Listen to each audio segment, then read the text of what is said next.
Welcome back, everybody, to this episode of Hardball Talks. And as you can see, we are on a location. We are in the softball bullpen today with Jess Schmittling, and we are going to be talking about some of the trends and some of the conversations that she is having with pitchers in the Metro East in regards to developing pitches. So first off, let's I kind of remember back in my days of college coaching that I would see pitchers submit their resumes or who they were, and it was like a laundry list of pitches, names I hadn't even heard of. So is that still the trend? What are you seeing in regards to pitchers and their kind of arsenal? Yeah, I think as our game evolves, there's definitely still some of that where kids think they have to have every pitch in the book to be an effective pitcher. So they just start saying like, oh, I learned the rise ball. Let me move on. I'm going to the drop ball. But then we also have had a change in the game around location and command of pitches. So then we started to like go the opposite direction of, okay, I've got my fastball. I can locate that fastball now. Let me go to the changeup. After the changeup, then maybe their pitching coach says, okay, I know how to teach a drop ball, so I'm going to teach you that next. They maybe then learn that, feel like they have command of that. Okay, now I'm going to move on to the rise ball because I want something different from my drop ball. And so pitching, as far as how we learn pitches and the order that we learn them, it started to back off of like, I have to have everything to like, I have to be effective with what I have. And so I think now with pitchers and the conversations that, as you were saying, some of the conversations I'm having here in the home of my bullpen is that we have to understand, do those pitches actually do what we think they do? And is it effective for you as the pitcher? Not some specific order that me as the pitching coach is saying, like, we have to learn it in this order. Okay. So if I'm understanding kind of maybe how the transitions or seasons of pitching development is taking place, we had this long, bunch of years ago, we had this laundry list of pitches. Now pitchers are sort of, going through milestones. I can locate my fastball. Now I'm going to move to the changeup. Okay, now I can locate that. So I'm going to move to a breaking pitch. Right. So if I'm hearing you correctly, the important thing for you is when you're ready to make that transition to movement pitches, like having some strategy behind which ones to do, not which ones can Coach Jess develop or which ones can Coach X develop, but specific to the pitcher themselves. Right. What does that mean? So I think every pitcher has, when they first come in, they have a neutral. So whenever they throw that fastball, their body, just God-given talent, whatever they can do, what they can produce, that's what I want to play off of. So for example, a pitcher may come in and that neutral is like they naturally have top spin on their fastball. They may naturally have backspin on their fastball. So if they naturally are already producing that, how can we tap into more with a different type of intent to produce more and help them be more effective through that? Okay.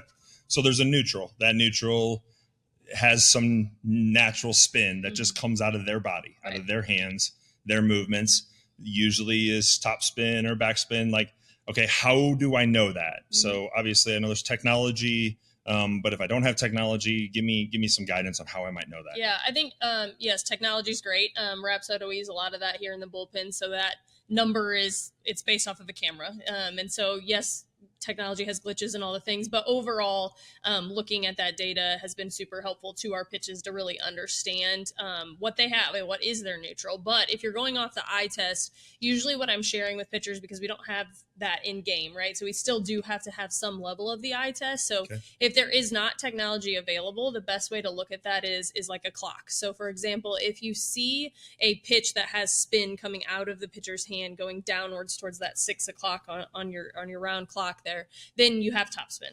And if you have it back spin and it's going up towards the 12 o'clock spinning in that direction, then you have backspin in that. So it would be nice if it was that simple of down and up and 6 and 12 o'clock, but of course we have 3 and we have 9, and so all of the layers get added in of some horizontal break as well. But a good place to start is, do we see the trend of top spin or backspin, and then play off of that. Okay. So what's more common? What are you seeing in the pitchers that you're working with, or the pitchers in this area?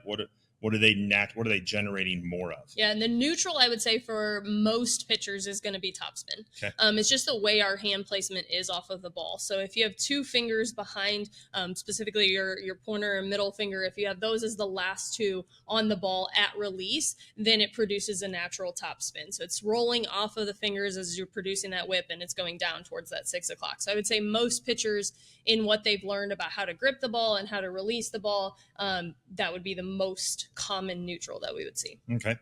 And do you try to change that? Do you want to see pitchers developing more backspin? What conversations are you having there? Yeah, I think backspin really is hard to achieve. So I think, yes, it's great if we can tap into that, but if our body isn't physically allowing us to get into that position, I think it's more important to go down the path of what it is that makes them special and see if we can tap into more. So if they are already able to get into a position that rolls them into that top spin, maybe it's 3-4 inches of break, we may be able to pull in some drop ball type of spin or drop ball type of intent to see if we can increase that to a 6, 8, 10 negative break there on that. You mentioned earlier that it's great if you can tap into backspin. Mm-hmm. In your opinion, why is that great? So our game right now, I think everything is taught about seeing if we can hit the long ball. So a lot of launch angle right now, it matches the plane of a drop ball type of pitch. It's easier to have error that lends to a hit in a drop ball than it does in a rise ball. So I think based on just where our hitters are at and how the hitters are producing in our game right now, drop ball is easier to hit traditionally than a rise ball. Yeah. So that as a hitting coach or hitting mind, that's true, right? Pitches that kind of hold the line with that backspin are more difficult to adjust to as hitters. So yeah, I can see what you're saying there. Okay, so let's go to the majority of pitchers. They have that top spin. Mm-hmm. They come in, you put them on Rapsodo, you see that they have some natural 6 o'clock break or whatever it may be.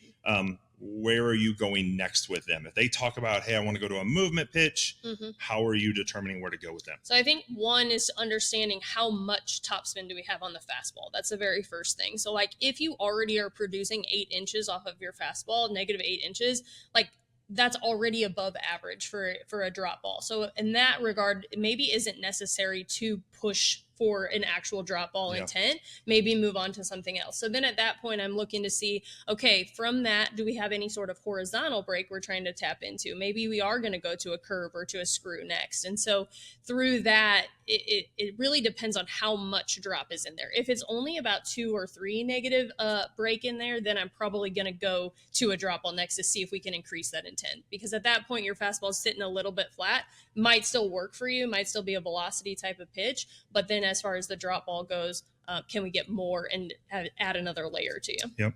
So when you talk about that, the word in my head is run. Mm-hmm. I think of like pitches having run. If you have a little bit of run in a certain direction, what I'm hearing you say is maybe try to build more into that. Yeah. If you already have good run, maybe don't just create another pitch just to create another pitch and move to a different break or a different move. Yeah. And I think so too, like we have to understand that just by adding another pitch doesn't necessarily mean that like that's going to be super effective either. I always talk about like, if I'm doing my homework and I need to work really hard in math and then I go spend all of these hours on all the other things, like I'm taking away from the time I really need to pour into math. So in this regard, like if I'm going to go just throw in a curveball to say I have a curveball and it's not something that my body's naturally producing and I'm pushing so hard for that, I might be taking away from something else that makes me special. So really honing in on the things that like, where do I need to spend my most time and how do I make that break really special? How do I make that effective for me at the level I'm playing at? And then as I start to add in other things, is it taking away from that or is it adding to the strengths that I already have? So let's talk about backspin. Mm-hmm. So if you do see a pitcher that in her neutral pitch, she does generate a little bit of bullet or, an up break, where do you go with that? So from there, then I start to tap into a rise ball next. So trying to understand like, same as the drop ball. Like if I give you the rise ball intent to throw, can you maximize on the backspin that's already shown up in the neutral? And if you can, let's keep chasing after that. Let's understand how to ladder it. And how do we keep working through the different phases of that? Similarly, what I was saying of like, you can get away a little bit on a drop ball. You can't get away as much on a drop ball. You can a little bit on the rise ball as long as it doesn't completely sit flat. And so trying to understand different levels and how to ladder that, to me, you could end up with 2-3 pitches within a rise ball, even though they're all called a rise ball. And so being able to understand that, how to tap into that, and then maybe again, do we go play off of that with a screw or a curve after that? Right.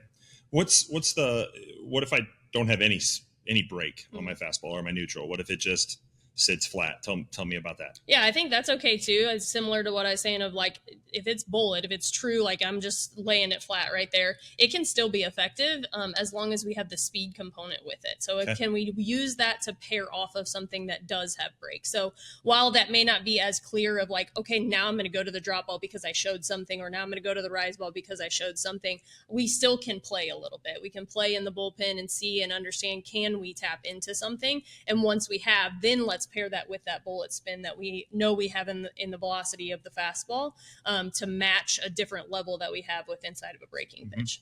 I think that's an important notation that Coach Justice talked about. And I would say, parents and pitchers, like if you are getting barreled quite a bit, and you're, finding that hitters are making good contact off of your fastball or certain pitches, you may be leaving it flat, having bullet on it. And I think that's an important thing for you to figure out, because it's not just about throwing hard. It's not just about throwing with velocity. I think it's understanding, we see it all the time. Pitchers that have very high velocity, but still get barreled because that pitch doesn't have any run or break. Right. So that was an important, I think, coaching point there that I hope all the pitchers caught on to.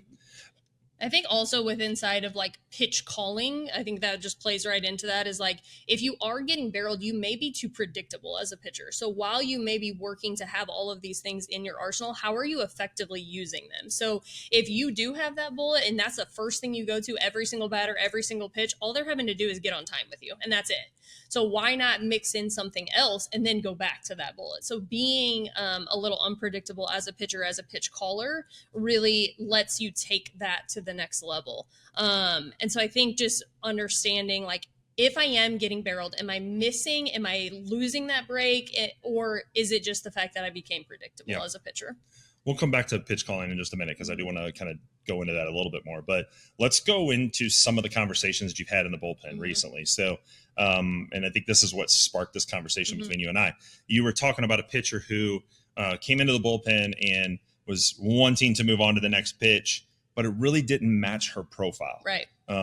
Just share kind of maybe some examples of of those conversations. Yeah. I think because of the fact that we do place a lot of we like rise ball in the game for all the reasons we said before. Every kid's like, I want to learn the rise ball. So I think that's probably the one I hear the most of, like, can I go to the rise ball next?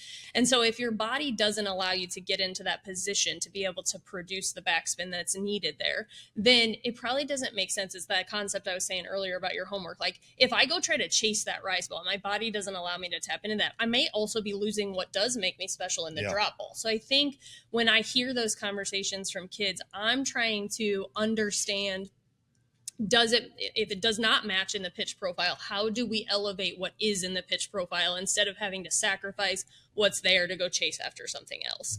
I think rise ball is definitely the one that I hear the most, and I understand why kids want it, but if we can't get there, then how do we elevate what we do have? Yeah.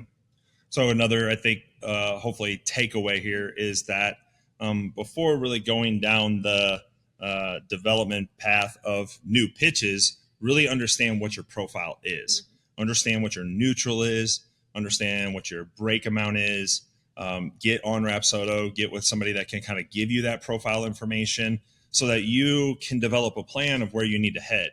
I think, frankly, I think this is where we're kind of falling behind a little bit as softball pitchers, that we have information available to us that can get us projected faster. But we need to use that information. Using that information also comes to like coaches when we call games. So let's talk through that just a little bit. Pitch calling. Let's say I have a girl who she throws a fastball, her neutral is a -6, downward break.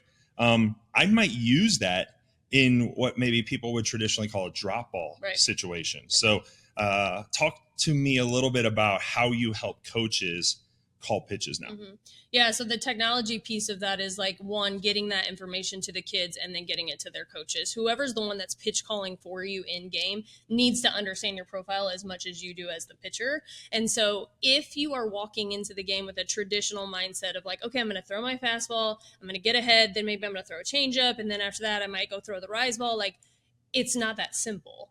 We want it to be that simple, but we have to understand, is that pitch doing what you're saying it's going to do? So to me, that's step number one, is like understanding, do my pitches do what I called them to do? And if they don't, how am I using them to effectively play off of each other? So it's not just the one pitch, it's the pitch after that setup pitch for the next pitch after that. And so helping our coaches, helping our athletes understand what is the strength, how does that match another strength that I have in my arsenal? And then how do I use that to set up against a batter from there? I saw kind of a pitch call sheet that you made, and it had your pitchers on there and, what that traditional labeled pitch does. So like I saw one girl, it said fastball, it has bullet spin. And then I saw drop ball, it has bullet spin. Yep.